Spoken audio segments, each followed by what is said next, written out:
বলে আসছি, আজকে যদি মরে যাই আমার লাশটা যেন রাস্তা থেকে কেউ না তুলে। প্রয়োজনে শহীদ হব, কিন্তু সংস্কার করে তবেই ঘরে ফিরবো ইনশাল্লাহ। আমরা নারী শিক্ষার্থীরা কেউ ঘরে বসে থাকবো না, সবাই বের হয়ে আসবে।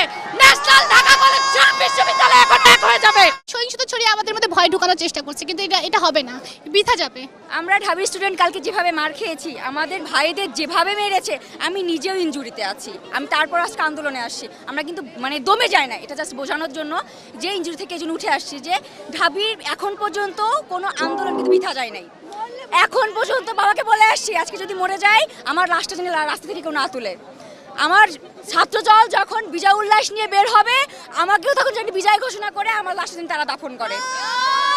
এটা ভাষা থেকে বলে আসছি, এখন কি হবে সেটা পরে দেখা যাবে ইনশাল্লাহ।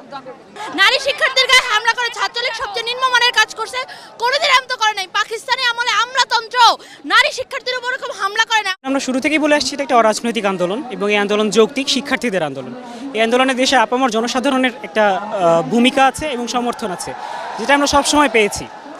আমরা যদিও বলেছি এটা একটা অরাজনৈতিক আন্দোলন, কিন্তু আপনারা কালকে দেখেছেন আমাদের কোনোই ইচ্ছা ছিল না মারামারি করার।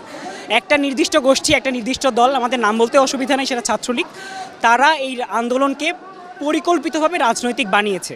এবং আপনারা যদি দেখেন, গত পরশু মাননীয় প্রধানমন্ত্রী বলেছেন যে তিনি ঢাকা বিশ্ববিদ্যালয়ে এই লাঠি কিংবা ইটপাটকেলের বৃষ্টি, বন্দুকের ঝনঝনানি বাদ দিয়ে কলম তুলে দিয়েছেন, খাতা তুলে দিয়েছেন। একদিন পরে কিন্তু ছাত্রলীগ তাদের হাতের খাতা কলমগুলো দেখিয়ে দিয়েছে। এবং তাদের হাতে খাতা কলমগুলো কী ছিল? তাদের হাতে খাতা কলম ছিল হকি স্টিক, তারা নিয়ে এসেছিল রড, লোহা ইত্যাদি। এবং বারবার আমরা যেটা বলার চেষ্টা করেছি যে আসলে গতকাল কোনো সংঘর্ষই হয় নাই। কালকে যেটা হয়েছে সেটা হচ্ছে হামলা। সংঘর্ষ হওয়ার জন্য দুই পক্ষের মারামারি করতে হয়। আমাদের দুটো হাত ছাড়া কালকে কিছুই ছিল না, যার ফলে কালকে আমরা বেধড়ক পেটন খেয়েছি। এবং আপনারা যদি দেখেন, মানুষকে যেভাবে মারতে পারে, ছাত্রলীগ কালকে তার সমস্ত সীমা অতিক্রম করেছে। মেয়েদের গায়ে হাত তোলা হয়েছে, মেয়েদেরকে গায়ে পাথর বৃষ্টি করা হয়েছে, এবং সেখানে কাউকে ছাড় দেওয়া হয় না। তার একটা কুকুর পর্যন্ত আছে আমাদের কার্জন হলে, কুকুরটাকে পর্যন্ত ছাড় দেয় না, কুকুরের মাথায় পর্যন্ত বাড়ি মেরেছে। তো এই পর্যায়ে যাওয়ার পরে একটা আন্দোলনকে আজকে আপনারা দেখেছেন, আমরা আজকেও বিক্ষোভ সমাবেশ করতে এসেছি এখানে। আমাদের আসলে অস্ত্রের সাথে কোনো পরিচয় নাই, অস্ত্রের কোনো ট্রেনিং নাই তাদের মতো। তারা শুরু থেকে অস্ত্রের সাথে পরিচিত, তারা নিয়মিত ট্রেনিং প্রাপ্ত। এবং আজকে তারা কি করেছে? আজকে আমরা আসার সময় দেখলাম তারা বিভিন্ন স্থান থেকে টোকাই ভাড়া করেছে। টোকাই ভাড়া করে তারা আজকে সাধারণ শিক্ষার্থীদের উপর আন্দোলনের উপর হামলা করতে এসেছে। আজকের আন্দোলনটা একদিন না একদিন শেষ হয়ে যাবে, কিন্তু ছাত্রলীগ তো থাকবে।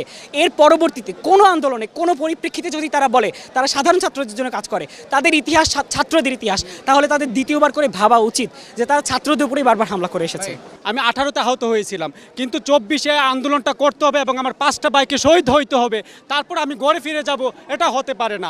আমরা সুনিশ্চিতভাবে ওনাকে বলে দিচ্ছি, সুনির্দিষ্টভাবে বলে দিচ্ছি, আমাদের দাবিটা যৌক্তিক। আমরা সংস্কার চাই, আমরা বাতিলের কথা কখনো বলেছিলাম না। উনি বিরক্ত হয়ে গেলেন, বাতিল করে দিলেন, আবার কুটকে দিয়ে আবার নিয়ে আসলেন। আমার 5টা ভাইয়ের রক্ত আজকে আমার বাংলার মাটি রঞ্জিত করছে, সেই রক্ত বৃথা যেতে দেব না। আমরা অবশ্যই প্রয়োজনে শহীদ হব, কিন্তু সংস্কার করে তবেই ঘরে ফিরবো ইনশাল্লাহ। এই যে ছাত্রীদের গায়ে হাত তোলা হয়েছে, এটা কিন্তু সরকার অবশ্যই সরকারের কানে গেছে, কিন্তু সরকার কেন স্টেপ নিচ্ছে না? তারা কেন পদক্ষেপ নিচ্ছে? সরকার কিন্তু একটা নারীর গায়ে এভাবে হাত তোলা হচ্ছে, হাত দিয়েছে, কিন্তু তারা কোনো পদক্ষেপ নিচ্ছে না। কেন নিচ্ছে না? সরকার কেন চুপ করে আছে?